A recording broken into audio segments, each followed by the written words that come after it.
here at Gears Do It Yourself Garage again, and the last few days we've had this very nice yellow 2015 Corvette in here. We've been starting to work on some projects on it, and we're here to go over some of the stuff we're going to be installing or upgrading or whatever. So you should take it away. Alright, so we got the 2015 Corvette Z51. This means the Z51 package has a bunch of track-ready mods. It's got bigger brakes, larger calipers, larger rotors. It's got a dry sump oil system, and it comes with a transpooler. All these vents are functional. Now, it also means the 2015, because it is the track-rated Z51 package as advertised, it means that it's not ready for the track. These cars, unfortunately, notorious have overheating problems. Now, the Z06 was the biggest victim of this. However, you can find the same kind of overheating problems even on the lower trim cars, but not as bad. So GM knew this, and they fixed it over the years by adding additional coolers and making it bigger. The 2016 cars, most notably, got an additional auxiliary cooler that lays down flat in front of the main radiator and vents air underneath the car. Now, that's a solution I don't like. So I'm doing things differently. For starters, oil cooler. Now, the stock car only has an oil to water cooler, which means that the temperature of the oil is directly tied to the temperature of the coolant. So they're either both good or they're both too hot. So to fix this, I'm adding an oil cooler. Now, there's a lot of kits available out there, and I decided not to go with any of them. I'm going my own route, which is why we're at the DIY garage. So for that oil cooler, I went with this bad boy from Conundrum. I went with this because this is the highest rated flow of any oil cooler. Now, I decided that was important because of the dry sump nature of this car. I plan on intercepting the scavenge line, which means that this is the oil that has gone into the pan and is now getting pumped in the storage tank. And I'm going to put the cooler in there. Now, I'm doing that because I don't want to interfere with the high pressure oil that is responsible for lubricating the engine. And by making sure I have the lowest flow rate possible, it's the least amount of restriction, making sure all that oil is in the tank, ready to go to the high pressure side of the oil system. Next, we have the transmission. Now, this car is an A8 equipped car, and some people hate the automatics, some people love them. Either way, in this generation of Corvette, 50% roughly of sold cars had the A8 transmission. Now, these also did have a little bit of teething issues. Basically, it was a transmission fluid, it absorbs some water. Corvette owners don't drive their cars that much. So when that happens, you get a transmission shudder. Now, the end result was that GM fixed it with a TSB, and that was to put in a different synthetic transmission fluid that didn't absorb water, and that solved those issues for most people. And unfortunately, it didn't solve the overheating issue. Now, in normal daily driving, this is not something you're ever going to see, but in performance driving, you can. Now, this car does come equipped with a transmission cooler. It's in the rear fender above the tire. On this side, it's a different cooler. On the other side, it's a transmission cooler. Now, the cars come in two variants. There's the wide body cars and the narrow body, and the base Stingray and the Z51 are a narrow body car. And the wide body cars, there's room for a bigger transmission cooler. However, as it turns out, the OEM bigger cooler fits. So I'm putting that in. Now, in 16, with the A8 cars, the auxiliary cooler was for the transmission. In the manual cars, it was an additional cooler for the main radiator in line with the other radiator.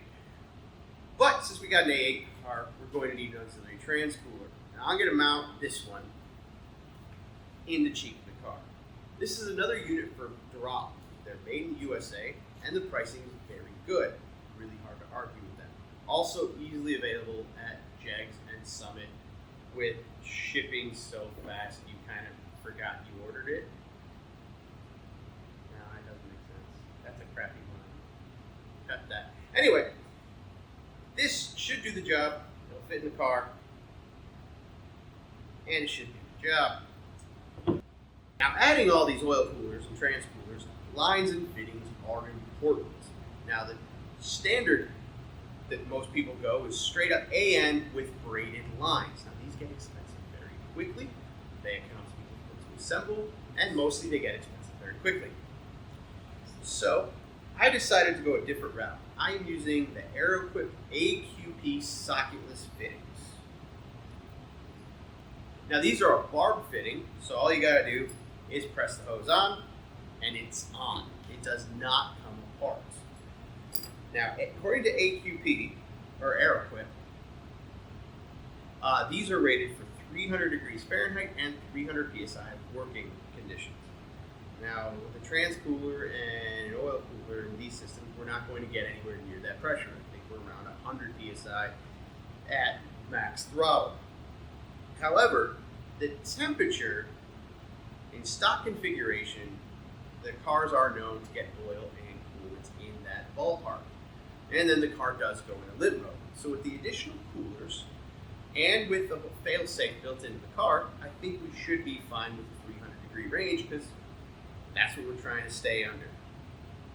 Now, according to AQP, according to AeroQuip, you want to use these fittings without a clamp.